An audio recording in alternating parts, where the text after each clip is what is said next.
کہ اس نے نہ شادی کی لیکن اولاد ہوئی، وہ اپنے بچوں کے باپ کا نسب کس طرف جوڑیں گے؟ بغیر شادی شدہ بچے پیدا ہونے نہ دینا، ورنہ اس کا نسب ہی نہیں معلوم ہوگا۔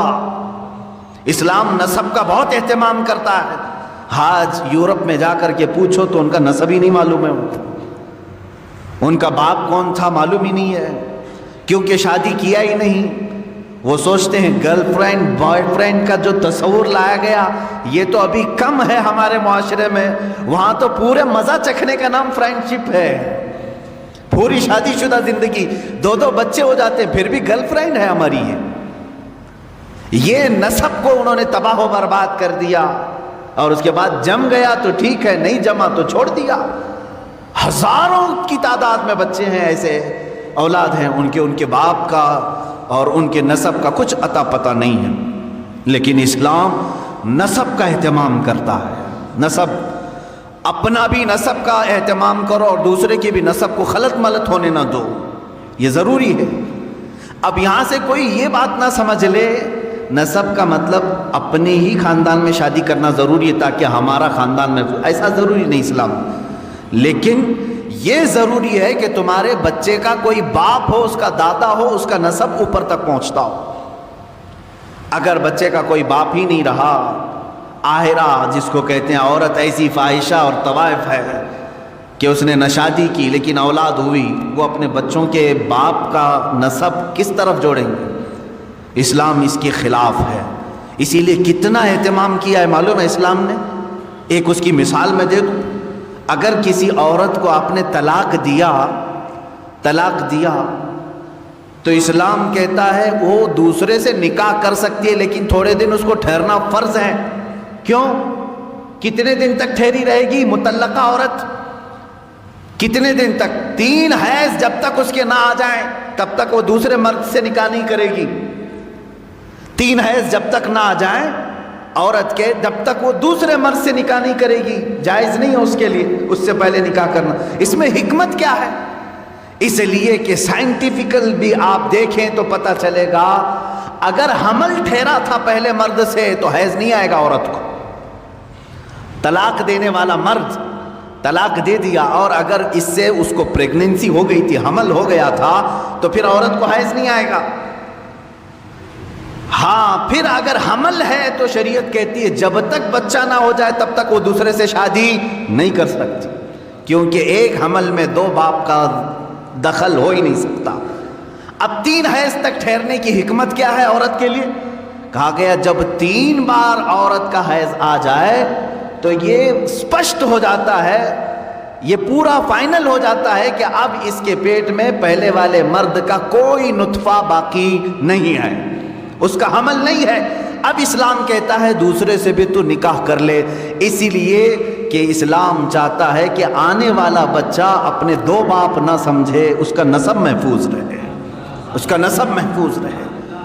باقی دوسری جگہ جا کر کے دیکھیں، ایک کو طلاق دے دیا، وہ دوسرے ہی دن جا کے شادی بھی کر سکتی ہے۔ بہت سارے معاملات، یہ عدت کے معاملات اسلام میں ہیں، دوسرے لا کر کے ہمیں دکھائیں۔ یا تو کچھ مذاہب میں ایسا ہے کہ اسے دوبارہ شادی کرنے کی اجازت ہی نہیں ہے، اور کچھ جگہ ہے تو ایسے کہ ادھر طلاق دیا ادھر نکاح کر لیا۔ اسلام درمیانی راستے کا نام ہے۔ نسب کا اہتمام کیا۔ میں نے 4 چیزیں سنائی، پھر سے میں عرض کر رہا ہوں آپ کے پاس، اللہ کے حبیب صلی اللہ علیہ وسلم کے فرامین کے مطابق، اللہ کے حبیب صلی اللہ تعالیٰ علیہ وسلم کی حدیث کی روشنی میں ہر مسلمان کو چاہیے کہ وہ اپنے جان کی حفاظت کرے اور دوسرے کے جان کی حفاظت کرے۔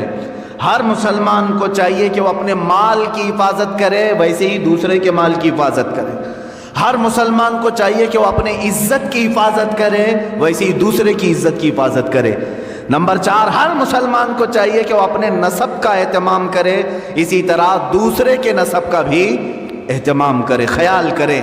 5ویں چیز ہے جو بہت اہم ہے، اسلام نے کہا ہر مسلمان کو اپنے دین کی حفاظت ضروری ہے۔ اسی طرح کہا گیا کہ دوسرے کے دین سے چھیڑ چھاڑ بھی نہ ہو۔ لا تسبوا الذین یدعون من دون اللہ فیسبوا اللہ عدوا بغیر علم۔ اللہ قرآن میں فرماتا ہے تم دوسروں کے خداؤں کو گالی نہ دو جو اللہ کے علاوہ دوسروں کی پوجا کرتے ہیں۔ ہاں، بغیر علم کے وہ پھر اللہ کو گالی دیں گے۔ تو یہاں دین کی حفاظت بھی ہمارے لیے ضروری، یہ 5 چیزوں کی آپ حفاظت کر لے جاؤ، معاشرہ کبھی ڈس بیلنس نہیں ہوگا، نظام برقرار رہے گا۔ آج یہاں پر بیلنس نہیں ملتا، اس کی وجہ کیا ہے؟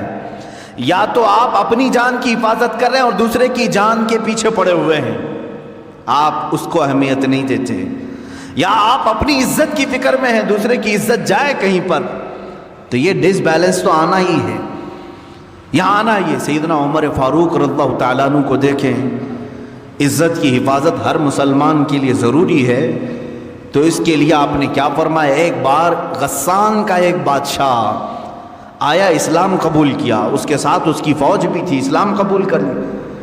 اس خوشی میں مسلمان پورے خانہ کعبہ کے طواف کے لیے آئے، طواف کے دوران اس بادشاہ کی لنگی پر ایک مسلمان کا پیر پڑ گیا، لنگی کھلی، تیبند کھلی، تھوڑی سی اسے شرمندگی ہو گئی۔ بادشاہ وقت تھا، لیکن طواف کے وقت کہاں بادشاہ، کہاں غریب، کہاں فقیر، ہو گیا۔ لیکن اس کے بدلے میں اس نے پلٹ کر کے اس مسلمان کو مارنا شروع کر دیا، بہت مارا، زخمی کر دیا۔ اب ظاہر سی بات ہے، جان بوجھ کر کے تو اس کی لنگی کھینچی نہیں تھی اس مسلمان نے، اس کی تہبند پکڑ کر کھولا تو نہیں تھا، پڑ گیا پیر۔ سیدنا عمر فاروق رضی اللہ تعالیٰ عنہ کی بارگاہ عدالت میں یہ مسلمان نے مقدمہ کر دیا، کہا حضور یہ جو غسانی بادشاہ ہے، جبلہ بن احم اس کا نام تھا، اس کی تہبند پر میرا پیر پڑھا، غلطی سے ہوا، لیکن اس نے مجھے اس غلطی سے کئی زیادہ مارا ہے، زد و کوب کیا ہے، مجھے زخمی کر دیا ہے۔ سیدنا عمر فاروق رضی اللہ تعالیٰ عنہ نے اس مقدمے کو سننے کے بعد سیدھے بادشاہ کو اپنی عدالت میں طلب کیا، کہا بادشاہ آ جاؤ۔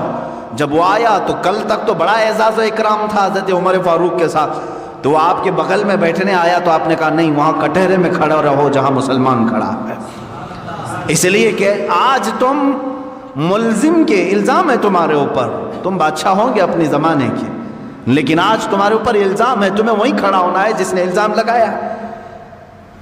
تو جب یہ بات ثابت ہوئی، بادشاہ نے کہا ہاں میں نے مارا، ظاہر سی بات ہے طواف کے دوران اس نے میری تہبند پر پیر رکھا، میری بے عزتی ہو گئی، میری بے عزتی ہو گئی، اس کے لیے میں نے مارا۔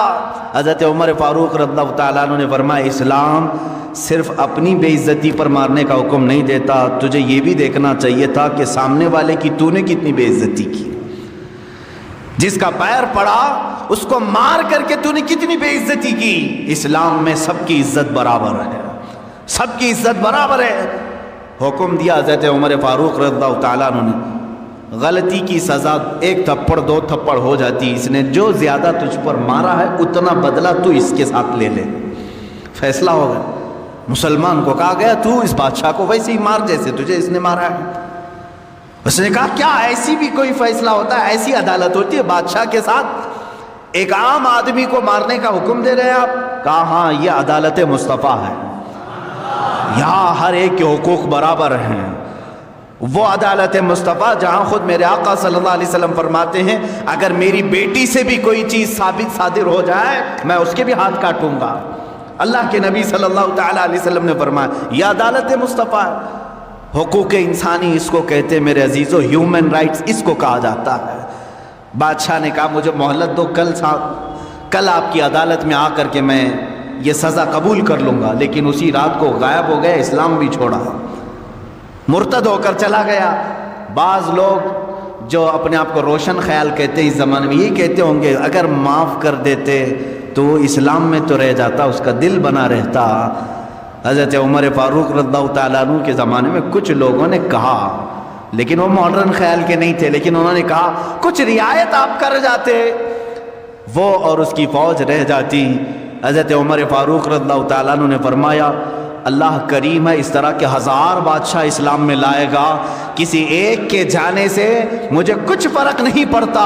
فرق تو یہ ہوتا کہ اگر آج میں نے اس کے ساتھ الگ فیصلہ کیا ہوتا، صبح قیامت تک آنے والی قومیں بادشاہوں کے ساتھ الگ انصاف کرتی، غریبوں کے ساتھ الگ کرتی۔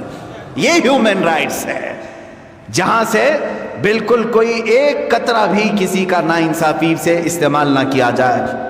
عزیزان گرامی، یہ معاشرہ جو آج ہمارا نظام، ہماری جو سوسائٹی ڈس بیلنس ہے، اس کی وجہ یہ ہے یا تو آپ اپنی جان کی حفاظت کر رہے ہیں لیکن دوسرے کی جان کی پرواہ نہیں ہے، آپ اپنی عزت کی فکر کر رہے ہیں، دوسرے کی عزت کی فکر نہیں۔ ہمارے لیے سب کی عزت برابر ہو، سب کی عزت برابر ہو۔ آپ کو معلوم ہے آخری حج ہے میرے آقا صلی اللہ علیہ وسلم کا، اس دن اللہ کے نبی صلی اللہ تعالی علیہ وسلم جو 10ویں ذی الحجہ، پوچھا ہے میرے صحابہ آج کا دن کون سا ہے؟